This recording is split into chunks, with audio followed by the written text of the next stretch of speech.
Welcome back to the channel. In today's video, I'll show you how to increase your Snapchat score fast. So let's get started. First, open the Snapchat app on your phone.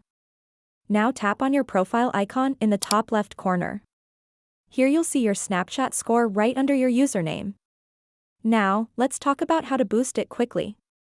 There's no official button or feature to upgrade your score instantly, but there's a simple and effective way that really works. Start by taking a snap. It can be a quick picture of anything. Once you've taken it, send that snap to all of your friends at once. Don't just do it once, repeat this process several times throughout the day. The more snaps you send and receive, the faster your Snapchat score will go up. You can also open any chat, send a few snaps there, and if your friends view and reply to your snaps, your score increases even more. After doing this for a while, go back to your profile and check your score. You'll notice it's already gone up. And that's it. If this video helped you, don't forget to like, subscribe, and turn on notifications for more quick Snapchat and social media tips.